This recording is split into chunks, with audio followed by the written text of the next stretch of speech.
Senhor Eduardo Bicudo, cara, que honra, e apertei de novo o botão, que honra absolutamente fenomenal tá gravando aqui com o senhor, cara. Super obrigado pelo teu tempo, eu juro que eu não vou te alugar muito, mas cara, para mim faz todo sentido do mundo encerrar essa história com você, por várias razões. A primeira delas que acho que para mim, a minha carreira de verdade começa com você me chamando para trabalhar na Wonderman, sério. Imagina. Não, porque na UMAP, cara, na UMAP eu era um apêndice e não era um apêndice dos mais bem-vindos. É porque era um acessório. Eu posso dizer que eu aprendi esse negócio de web contigo. Anyway, mas primeiro essa história, começa lá. Segundo, também a própria Wonderman é uma escola, foi uma escola para você e foi uma escola para mim também, né? Terceiro, que é uma das coisas mais interessantes, é que eu acho que a trajetória da Wonderman, né, através da sua fabulosa resiliência, o keep calm and carry on, né? O cara é incansável, blá, blá, blá, blá. Tá gravando aqui, ótimo. É absolutamente exemplar, é absolutamente singular. E ainda mais nesse momento que foi que originou a história de Guia dos Perplexos, que as coisas estão todas meio, né, confusas, né? O cenário não é dos mais claros do mundo. Falei, cara, se eu conseguir fechar com o Bicudo, e a gente fecha, cara, essa é a última.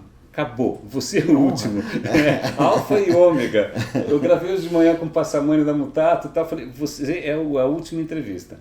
Muito legal estar aqui, Bicudo. Legal, o prazer é meu. E é muito engraçado mesmo a gente estar fazendo isso juntos, porque você falou, né, de que quando eu te contratei na Wonderman, isso foi em 98. É 98 ou 99, por aí. Foi 98. 98, você lembra bem? Olha. Lembro bem que foi 98. Que foi, eu entrei na Wonderman aí final de 97, início de 98 pela primeira vez. A gente começou a pensar em reinventar um negócio e eu tinha vindo dos Estados Unidos, eu tinha recém chegado dos Estados Unidos. É verdade, estava em Miami. Estava em Miami. Isso. E eu acompanhei o movimento que estava acontecendo no mercado norte-americano disso. Mas eu confesso para você que eu não tinha entendido exatamente o tamanho dessa história. Que ia virar uma encrenca. E aí eu sabia que a gente precisava fazer alguma coisa de internet. E assim, a Wonderman era uma agência de marketing direto puro, sim, absolutamente clássica, offline. Canônica. Canonicamente offline e que mais perto do mundo tecnológico ela chegava era a questão do database, que sempre foi uma coisa forte, ok, etc. Tem razão. Né? Mas eu acho que ninguém tinha a visão tão completa naquela época do quanto esses dois, o negócio digital tinha sinergia com a filosofia. Muito bom ponto, excelente. Eu acho que ninguém tinha a dimensão completa. Naquela época eu lembro que você falava aqui que a internet era o marketing direto on steroids. Uhum. E aí eu também, imagina, eu tinha acabado de vir da UMAP, que era advertising, comecei a aprender essas coisas todas, né, de CRM, mensuração, segmentação, lá. E aí também eu vi que o discurso fazia sentido, mas cara, eu acho que demorou 15 anos para isso ficar claro, né? Demorou muito. Demorou muito, cara, demorou muito. Porque a gente tende a replicar né, os modelos mais estabelecidos. O que acontece? Quando a internet surgiu como mídia, todo mundo começou a querer replicar o modelo convencional, claro. Ou seja, tanto que você pega comercialmente o modelo, como é que eu comercializo essa coisa? Se dividiu em pedaços, esses pedaços são organizados assim. Uma das entrevistas, o Índio conta como é que ele fez a primeira tabela de banners da internet brasileira, e foi tipo, você viu como é que era o CPM aqui, qual era a audiência ali, ele usou a mesma lógica. Exato. Replicou-se o modelo comercial, digamos, e eu não acho que foi só no comercial, não, replicou-se, ou seja, a forma de, começou a se contar eyeballs, ou seja, a audiência como o mundo offline conta, ou seja, não se tinha a dimensão do quanto a interatividade, o quanto o engajamento, termos que foram surgindo ao longo do tempo, e que sempre foram importantes, né, no mundo do marketing direto.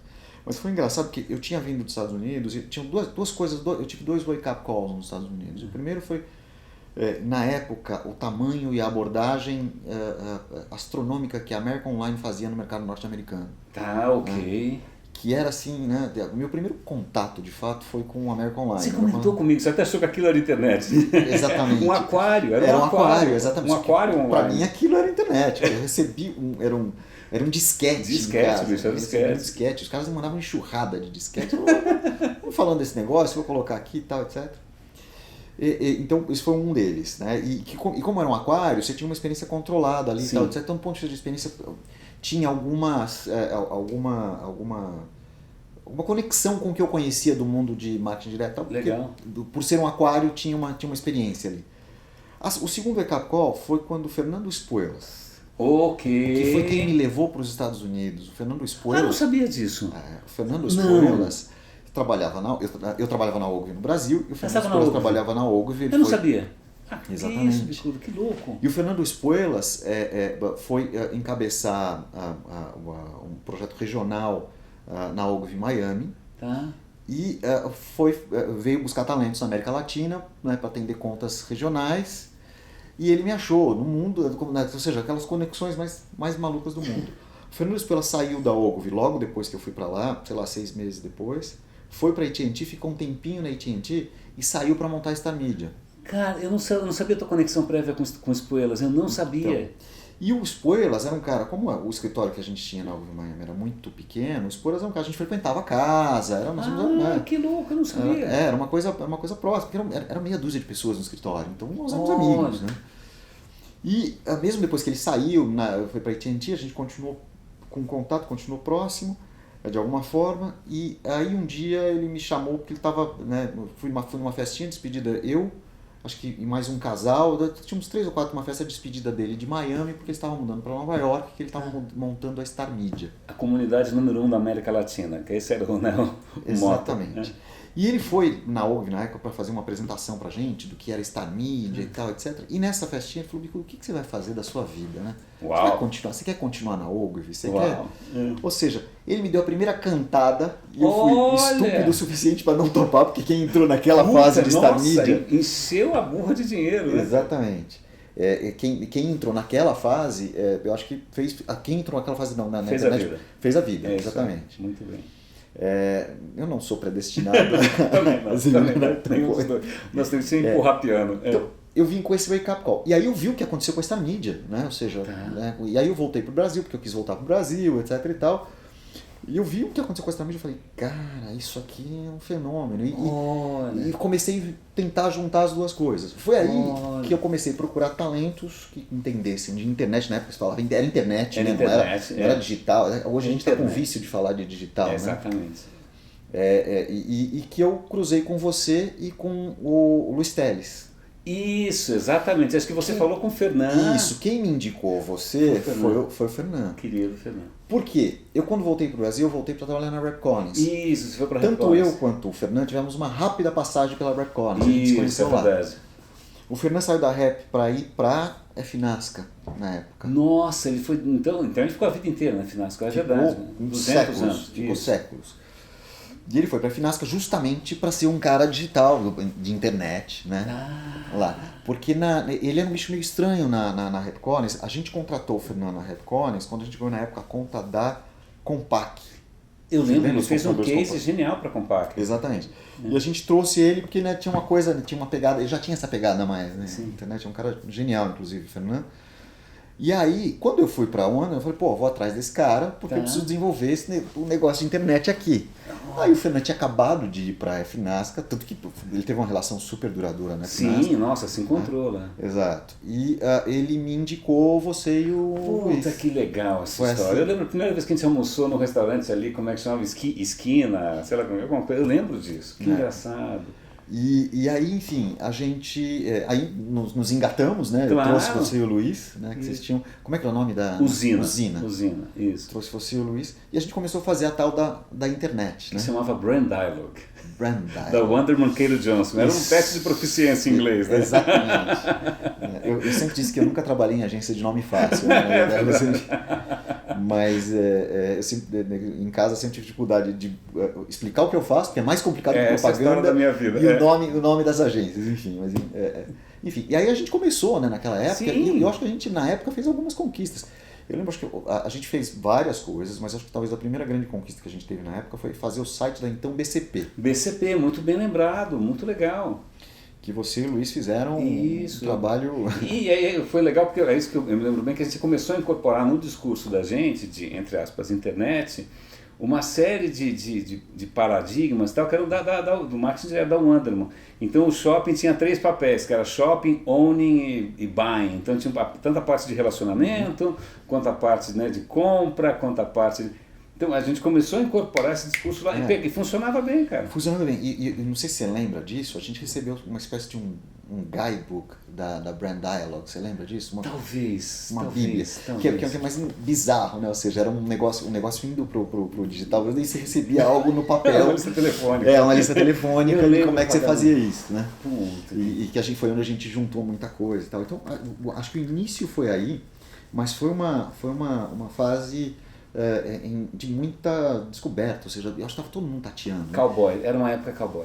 Eu lembro que a gente discutiu várias vezes estruturas. Que estrutura? Como é que monta? Quem são as pessoas? Né? Como é que você inventa esse negócio? Porque não tinha... E eu vou te falar que para mim essa discussão, ou seja, ela permaneceu talvez de forma mais intensa durante muito tempo, mas eu acho que ela é verdadeira até hoje, porque eu vou te dizer que talvez o grande aprendizado que eu tenho desse negócio é de que não existe nada escrito em pedra. Né? Muito bem, muito bem.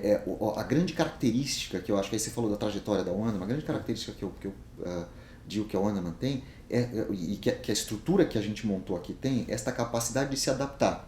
Legal. Eu na realidade acho que os melhores talentos nesse nosso mundo são aqueles talentos que conseguem se adaptar constantemente. Muito bem, é isso aí. Porque uma coisa que é quando você... com a mudança da forma do negócio, né, onde você muda as ferramentas, né, porque a essência continua exatamente a mesma, né, ou seja, quando eu olho o marketing direto lá de trás e eu aplico a essência, a filosofia, a forma de se relacionar, engajar, e como é que você customiza, como é que você segmenta, a filosofia é exatamente a mesma, exatamente a mesma. Não muda nada, só que você adicionou uma roupagem que é as ferramentas se complicaram. O que acontece quando as ferramentas se complicam? Você tem pessoas que se especializam em determinadas ferramentas. E eu acho que o maior problema é a falta de capacidade de você aprofunda e mergulha numa determinada ferramenta, surge algo novo, e surge algo novo todo dia nesse nosso negócio, e talvez essa é a dinâmica, por isso que eu digo que a capacidade de adaptação é o que é mais importante. Se você não tem essa capacidade, você se aprofunda, porque as pessoas que se aprofundam muito numa determinada vertical dentro do nosso negócio, o cara de tecnologia é muito mais difícil ele fazer o... eu acho que um exemplo que tem disso, que acho que eu percebi nesses últimos anos, é assim, porque na verdade, para todo mundo, a pergunta sempre foi como é que eu faço dinheiro com essa história? Essa sempre foi a história. E aí, de repente, durante algum tempo, alguma fórmula funciona, seja Second Life, seja social media, seja o que for. Aí o cara investe pra caramba naquilo. Aí, de repente, aquilo para de funcionar. Mas como o cara não sabe fazer outra coisa, ele estica esse negócio ad nauseam. Exatamente. Porque o problema é que o dia a dia draga a gente. Aí quando você se especializa numa determinada coisa, você fica dragado por esse dia a dia, você deixa de enxergar o que está acontecendo. E essa capacidade de enxergar, né, o que está acontecendo, o que vem próximo, que eu acho que essa capacidade a gente desenvolveu, né, o que está acontecendo? Ninguém está olhando para aquilo, mas você começa a entrar e vira um processo natural de fazer essa evolução, essa adaptação. Gente muito boa também que te ajudou, né? O Ambros que trabalhou aqui com você, o Adriano Henriques. Ambros, Adriano Henriques, teve você, teve Luiz. Passou gente muito boa aqui. O Eco, o Paulo Sana que está agora contigo, que é maravilhoso. O Adilson Batista. Passou muita gente boa aqui que ajudou. Mas sabe que uma coisa curiosa que eu estava lembrando vindo para cá? A gente, no finalzinho desse primeiro ou segundo, a gente ficou 1 ano e pouco na Wunderman, aí você saiu e foi... Para onde você foi? Eu fui para Starmilho. Você foi para Starmilho pelos Poeiras, isso. Exatamente, e na verdade foi bizarro, isso foi aí que eu conheci o Ambros. Com a história da Gratizum. Gratizum, exatamente. Por que aconteceu? Estávamos muito bem aqui na Wunderman, não sei se você lembra, a gente estava indo bem. A Wunderman estava num momento fenomenal, a gente crescia... números, eu não lembro dos números exatamente, até tenho, porque eu vivo contando a história que engraçado. Mas a gente crescia, né, cresceu barbaramente naquela fase, estava explodindo, ganhando dinheiro e tal, e todo mundo me considerava um louco de sair naquele momento. Sim. Tava tudo bem, né? Ou seja, tava tudo caminhando de vento em popa. Óbvio, sempre mudanças políticas que te forçam a fazer movimentação. Eu lembro que teve uma mudança regional, eu lembro dessa história. Que saiu o Eric Roth e tal, etc. Enfim, mas o meu motivador, na verdade, foi que eu recebi justamente um approach do Espuelas. Uau! Que ninguém, não sei se alguém lembra, mas o cara era capa de revista, o cara era tipo um gênio. Exame, etc. Aquela coisa toda. O cara era o gênio, né? É. E ele fez, acho que fez muito dinheiro naquela época em função disso, né? E aí eu recebi um approach do cara e eu falei, puta, eu já perdi esse bonde uma vez. Acho que eu não vou perder a segunda. Foi engraçado porque também estava começando a história da bolha e tal, e eu recebi uma puta cantada. E eu fui falar com você. Eu falei, Bicudo, cara, eu vou ser muito franco contigo, eu recebi uma cantada. Eu falei, eu também. Eu nem vou te segurar porque eu também tô indo. Foi muito engraçado. Foi, imagina, cara. Eu imaginei, eu tinha que ser transparente, né? Contigo, pois é, vai ser muito legal a história. E aí você foi pra Gratizum trabalhar com o Ambros. Você até me chamou lá, eu lembro. Exatamente. E o que era legal nesse modelo? O Ambros e outros dois amigos, o Júlio Quaglia e o Eduardo... o Ambros contou, mas eu esqueci. Eu não lembro o nome do Edu. É uma gente boníssima.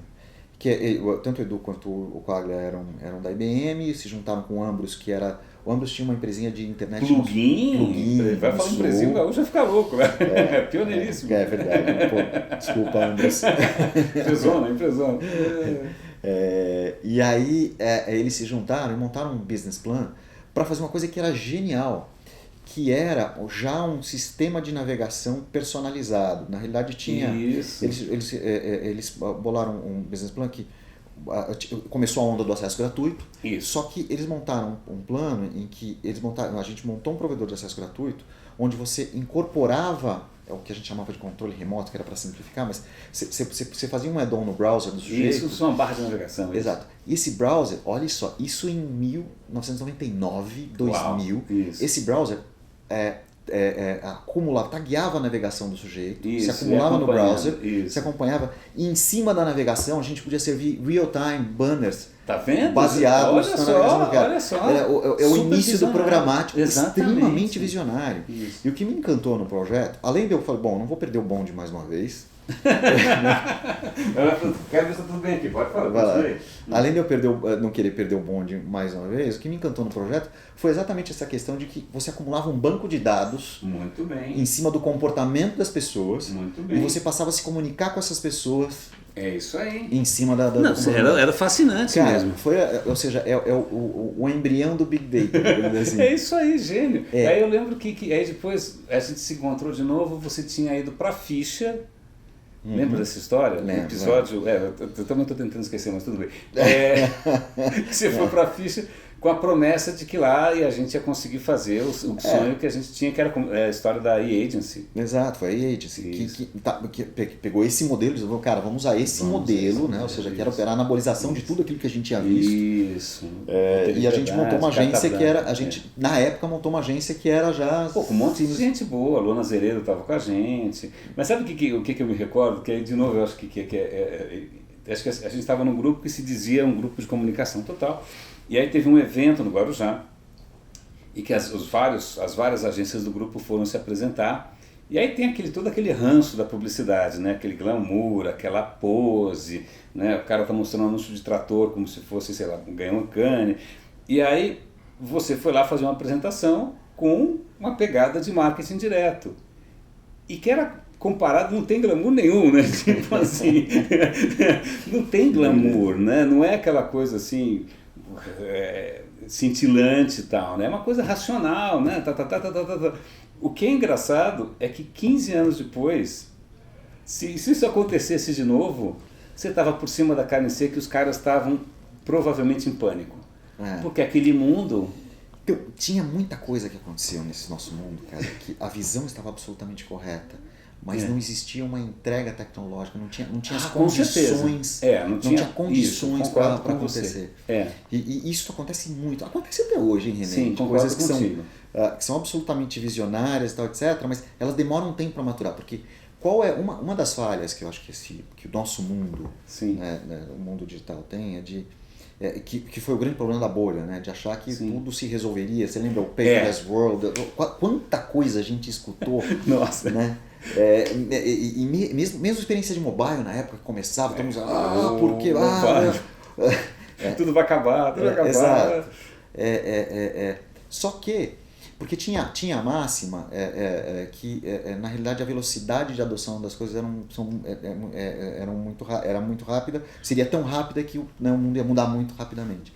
De fato, a adoção ela é muito mais rápida do que jamais foi. Se você olhar o que acontece em 10 anos de história hoje. É verdade. Né? Eu fui recentemente, eu estava na Singularity, naquela universidade. Ah, você fez Singularity? Não, eu fui para um semináriozinho, uma coisa específica. Eu fiz uma de uma semana. Eu fiz aquele curso de uma semana, ele chama de Executive. Que é muito legal, né? É legal, interessante. Então, e quando você vê, Salinhas, uma das coisas que eu vi foi os adventos, né, de tecnologia de avanço ao longo do tempo e o quanto o spam ficou muito mais curto. Isso. Né? Perfeito, está muito mais curto, mas não tanto quanto os gurus dizem que a coisa vai acontecer. E tem uma coisa, como está surgindo muita coisa, o que vai colar de verdade ninguém sabe. Sabe que eu fiz a Singularity, eu fiz esse programa de uma semana e eu fui muito claro, porque você tem que se apresentar lá, todo mundo tomar vinho, aquela coisa, né, chique. O que você veio fazer aqui? Eu falei, olha, eu vim recuperar meu tesão. Português, claro, eu estando meio broxo, eu sempre fui um cara muito apaixonado pelo digital, mas eu estou achando todo mundo chato. Vamos ver se, né, vocês me animam um pouco. E aí vem aquelas maravilhas todas, tal, e eu sempre participando, tal, acho que eles nunca mais vão me esquecer. E uma hora eu levantei e falei, desculpa, tudo lindo, né? Só que vocês deviam ensinar pra gente, a gente vai voltar para lugares que não são o Silicon Valley, que não tem dinheiro infinito, que não tem banda infinita, que não tem talentos na esquina, né? Porque aqui é fácil você falar essas coisas todas, né? Porque, cara, tá tudo assim, fervilhando. A gente vai voltar para um lugar que você tem questões fiscais, modelo de negócio, políticas. Então essas coisas não migram tão fácil. Eu acho que um pouco da inocência, porque muita gente que era, né, os teóricos dessa história estavam sentados numa condição muito artificial. A hora que você vem para cá, é como a bendita história do modelo de receita de agência. Aqui, convenhamos, é bizarro. Mas isso é uma outra coisa que a gente levou sempre vantagem no tempo, que a gente sempre se remunerou. Isso é tão legal, Edu. Então, isso é tão legal que tem, ao longo do tempo tenha se mostrado uma atitude legal. E que, veja, é um modelo que também é difícil e está sendo cada vez mais difícil com o advento de procurement apertando tudo quanto é jeito, querendo dar palpite em coisas que não querem dar palpite, enfim, né? Mas o ponto aqui acho que talvez quando você tem uma visão, quando você acha alguma coisa, eu acho que a perseverança, ou seja, a resiliência. Muito bem, é isso aí, Edu. É o que isso que eu tiro o meu chapéu para você, cara. Porque lá de trás você foi e foi. Aí enquanto isso, todo aquele mundo do glamour ainda insistindo. Parece aquela coisa do baile da ilha fiscal, né? Que o baile da ilha fiscal foi o último baile, a república estava a monarquia ia acabar e os caras estavam lá. É o baile da ilha fiscal bombando e você Você comprou a Alure, que foi um puta movimento legal. Que na época foi justamente Cláudio Bata. Foi Cláudio Bata. Passou muita gente boa aqui, né, cara? Porra, Cláudio Bata passou aqui, cara.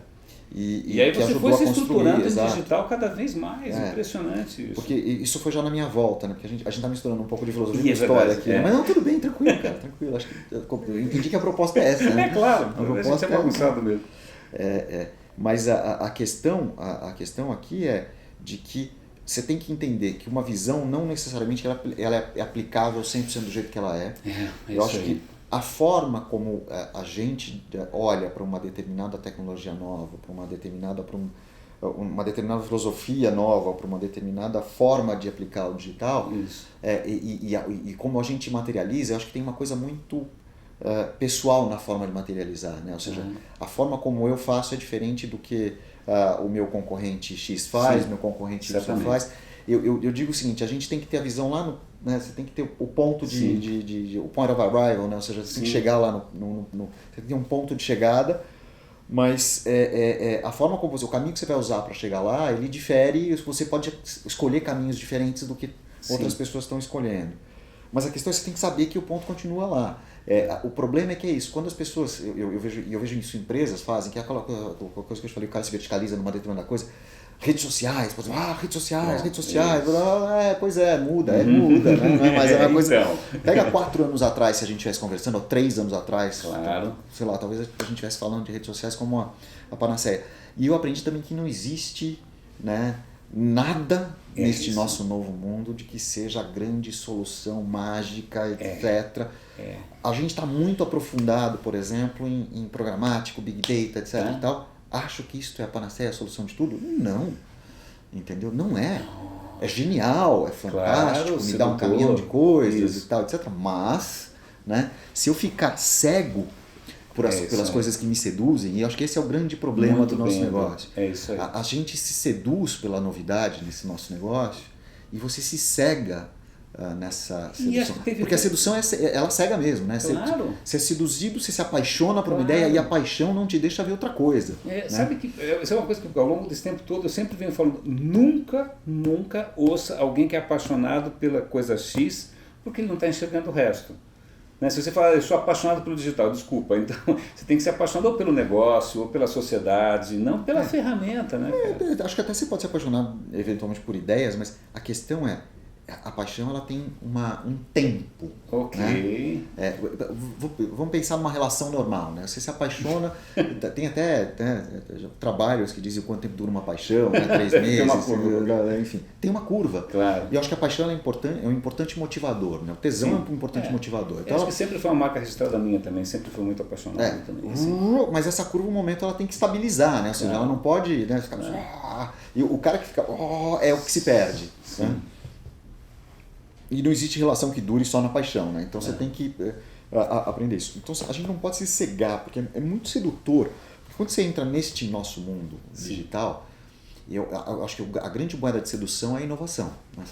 Olha isso aqui. Isso. Né? E aí entra essa coisa transformadora. Isso. Agora, o sujeito que se perde nessa questão transformadora, né? Porque aí ele nunca realiza nada. Ele vai estar assim, eu preciso transformar, preciso transformar. Você fala, não, você precisa fazer o básico bem feito, já está ajudando bastante. Nada nos impede. Aliás, talvez o segredo do sucesso é não deixar com que você segue por essas coisas, mas ao mesmo tempo eu posso usar essas coisas. Claro. É entender de fato para que isso serve e aplicar, mas sem se cegar dizendo, uau, isto aqui vai mudar o mundo. E sempre teve esses revolucionários o tempo todo, né, cara? Eu acho que esse é o grande problema do nosso mundo. Sempre teve esses caras vendendo... Mas isso tem uma fórmula aí, né, René? Quando você pensa, a gente que viveu bolha, eu vivi todas as consequências, quando um startup que foi com a Gratizum, isso, eu também apanhei. Né, junto com a Star Media, foi onde eu mais aprendi, foi um ano. Mas eu aprendi exatamente qual é o modelo. Porque o que acontece? Quando você tem muitos interesses plugados nisso, e quando você falou de Silicon Valley, o que acontece no Silicon Valley? Você tem uma ideia, esta ideia é passada por um grupo de investidores, tem os angels, depois os angels que conhecem investidores, e aí esses caras são responsáveis, botam dinheiro no investimento, então ele passa a ser um grande propagador daquela ideia, como se aquilo fosse a melhor solução do mundo, porque isso lá na frente tem que fazer o IPO, lá na frente tem que fazer a bolsa. Agora, esse modelo em distintas escalas, ele continua acontecendo. Sim, né? É isso aí. Mesmo aqui no Brasil. Então, quando tem alguma coisa nova, quem tem um interesse nesse negócio vai ficar... isso. E isto cega também as pessoas, né?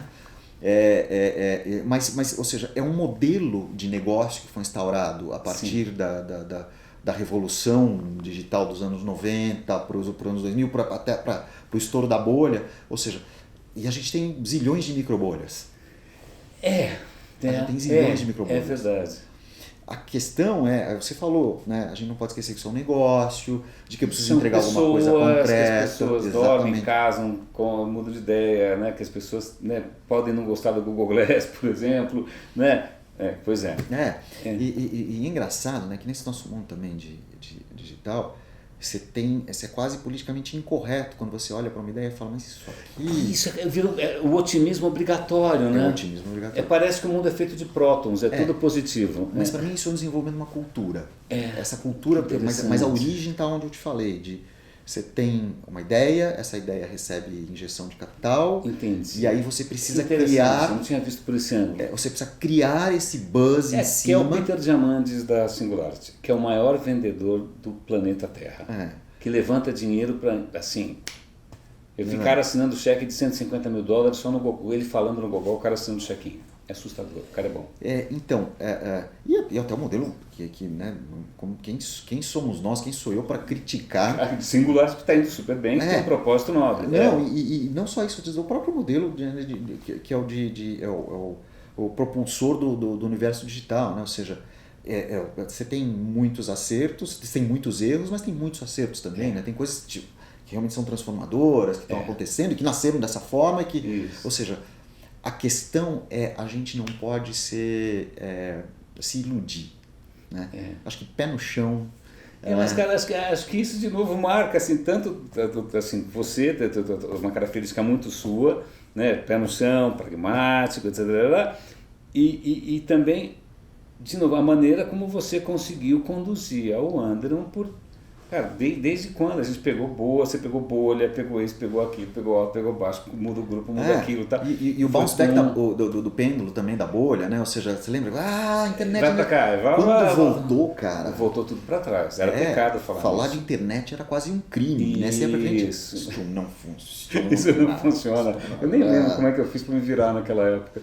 Mas, cara, o fato de você ter conseguido estruturar um negócio viável, de novo, fiel àquele DNA, um DNA que se mostra cada vez mais acertado, quer dizer, aquela intuição que você teve lá atrás, cara, foi super acertada, né? Desse match entre o que o digital é capaz de entregar e esse modus operandi do marketing direto, né?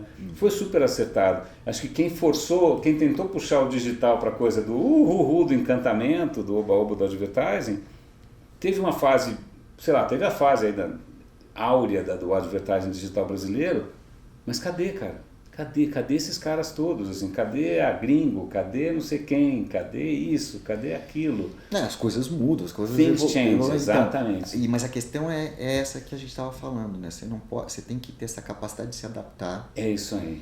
E entender que nem tudo é exatamente só aquilo que você que você tem como visão, a história da paixão por uma ideia. Aí o cara fala assim, não, mas eu acho que redes sociais, vamos citar de novo, agências de redes sociais que se fundiram aí, se fundaram, não estão criticando, hein, só vai virar polêmica. Amigos, né? Mas a questão é que aí quando o cara vira monoferramenta, né, ele se cega com isso e a questão é justamente que cara, você tem que estar aberto. Nem todo mundo consegue se reinventar, porque uma coisa que eu tenho percebido hoje, que pesa a favor de vocês também, é assim, à medida em que essa comunicação digital toda, ela começa a ficar cada vez mais engenheirística, porque precisa saber de matemática, de estatística, cara, um monte de gente que não fez a lição de casa tem que correr atrás do prejuízo, cara. Então, que como já fazia parte do mindset, você já tinha um departamento de DBM, você já tinha gente de BI, então você já estava estruturado. Isso já fazia parte do cacuete nosso. Isso, agora o cara que se inventou como guru de qualquer coisa e não fez a lição de casa, agora ele dançou, porque ele não vai conseguir jogar o jogo, que é um jogo já mais de gente, né, de peso. Picudo, eu estou preocupado só que daqui a 2 minutos a dona Márcia vai bater aqui na porta e vai falar que o senhor tem um conference call. Ela vai chamar daqui a pouco. Cara, que puta privilégio conseguir fechar com você, cara, porque eu acho... sério, falando sério. Eu vou dar um depoimento aqui, o René é um dos caras mais inteligentes, mais completos que eu conheço. Só fala muito. Cara, é verdade, não, mas que isso, cara. Sempre te admirei, René, então uma honra poder fazer isso. Uma puta honra legal, eu fico feliz de ter conseguido fazer um mosaico. É um mosaico altamente injusto, porque é lógico, eu não escolhi todo mundo, não falei com todo mundo, eu tentei fazer tipo a Arca de Noé, tipo, por que eu escolhi o Passamani? Porque a Mutato tem uma trajetória legal. Por que eu falei com o Fernando? Porque a trajetória do Fernando é singular. O Ambros, então foi assim, eu tentei pegar os vários aspectos, até o Lombardi, nosso amigo Lombardi, que também representa um certo caminho. Então eu fiz um mosaico, um quebra-cabeça. Mas esse é um mosaico do René, cara. Eu acho que é importante. É o olho do René, né? Ou seja, eu sou míope, não fala isso. Edu, adorei. Super obrigado, querido. Legal, cara. Muito Vamos lá, descamar. Valeu. Obrigado, Renezão. Eu que agradeço, querido. Ó, Márcio...